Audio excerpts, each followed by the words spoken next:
Hey, what's going on, vets? Markel here, back with another video, and I wanted to share with you guys. What morning was this? I think it was Thursday morning. Headed out, show you guys the traffic. Show you it's no different than anywhere else in the world. Coming through, you got a bus area right here where a lot of people will get on off the freeway. So you're gonna be backed up for a minute, dealing with the same things you deal in the States. So it's no different anywhere around the world. If you came here or any other country thinking you're going to escape traffic, you are mistaken. Traffic is everywhere, and depending on where you are in the world, it could be a lot worse than you're accustomed to, or it could be better than what you're accustomed to. But you are going to deal with morning traffic.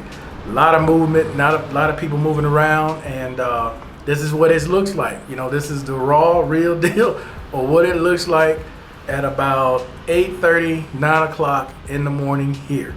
So that's what it is.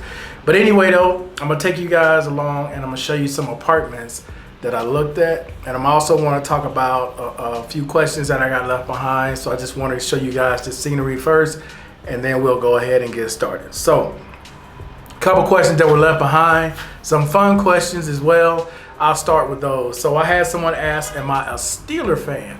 I like the Steelers, but my team, being from the South, has always been Atlanta. I'm from a state that doesn't have an NFL team, so the Atlanta Falcons was the closest thing we had. So I became an Atlanta Falcon fan, an Atlanta Braves fan, Hawks fan. I'm all Atlanta. Never really lived in Atlanta, but it was the closest state, and that's what its professional teams were. So that's who we rooted for.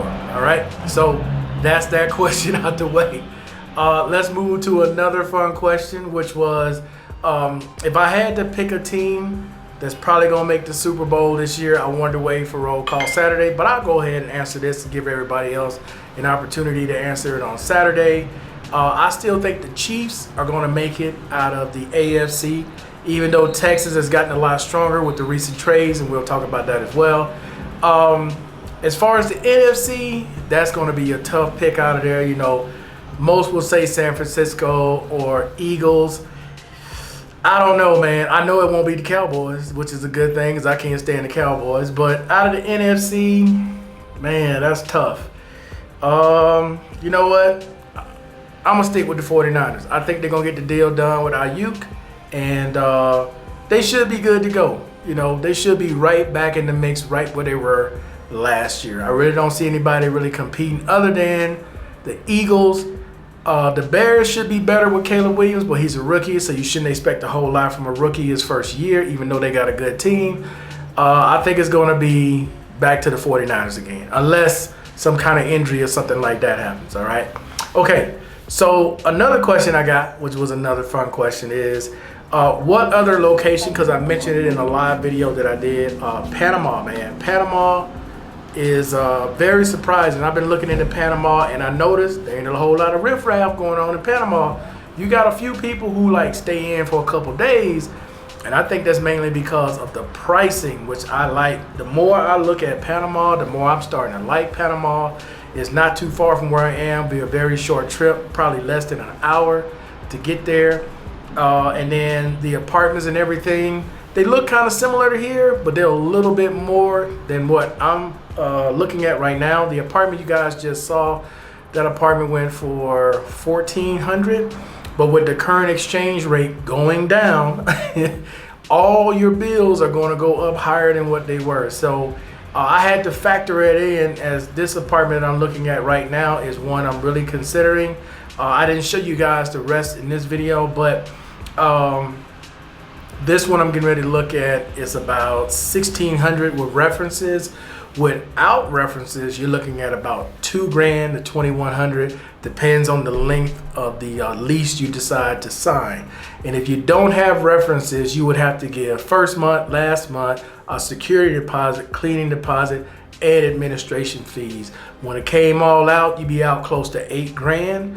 Where with references, you only have to pay a $200 deposit, and you move in with the first month's payment. So it makes a difference when you are established here and you know people who can refer you, or you've used a rental service before and they're your reference, versus you just trying to do it like you would do it in the States, which is damn near impossible here. Even local paisas catch hell renting apartments, okay? It's not just gringos that catch hell, it's local paisas that don't have the income and don't have like anything really established credit-wise, or they catch hell too. Now, unless you in the Pueblos looking at stuff, now in the Pueblos, you normally don't have to worry about a cosigner unless you're a gringo. You still gonna have that problem because you have no ties to the country. That's mainly why they do it. Income don't matter, credit don't matter. If you don't have no ties to the country, bro, they want to make sure if you destroy something and you just take off, they got a way to recover. That's why they do what they do. But anyway, though, I fully expect with the rate going down as low as it is, and it's expected to drop all the way down to 35 to 1, I fully expect a lot of people to bail because you're not just looking at rent that increase, everything across the board that you have increased. That's why I always tell people 5,000 to 6 grand. Some of y'all go, man, that's crazy. You don't need that much. Yeah, you do for situations like this. If you moved here when it was like 39 or 4 to 1, and right now it's 37 to 1, and let's just say your rent was $1,000. Well, your rent now is $1,200.